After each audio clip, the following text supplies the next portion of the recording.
Avvalambor assalomu alaykum aziz guruhdoshlar. Bugungi mana shunday baxtli oqshom go'zal shodiyonada Qamay tumanimizning eng ko'zga ko'ringan, qolaversa Qamash tumanimizdagi eng ko'zga ko'ringan fayzli to'yxonalardan biri oqshom to'yxonasida Alloh nazari tushgan baxtli oilalarning biri. Salim bobomizni xonadonini hurmat qilib, mana shunday fayzli xizmatimizga bel bog'lab turibmiz. Albatta, Qamash tumanimizning eng lider desak mubolag'a bo'lmaydi, san'atkorlari bilan birgalikda Umidaxon opamiz hamda Mirjaloljon Ahmedov bilan birgalikda yoshlarimizga baxt tilaymiz, baxtdan taxt tilaymiz. Kelajakda sog'lik va soliha, muslim va muslima farzandlarning mehribon darajonisi oqko'ngil oyijonsiz yurishlik ajoyib baxtga muyassar bo'lishini yaratgandan so'rayman. Salim bobomiz yana bir bora to'ylari muborak bo'lsin.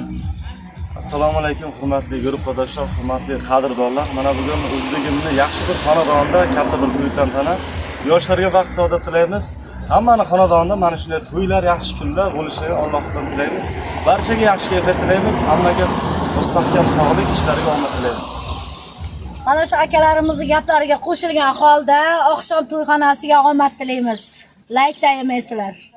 To'ylarni muborak bo'lsin. Nasib bo'lsa to'yni banglatamiz.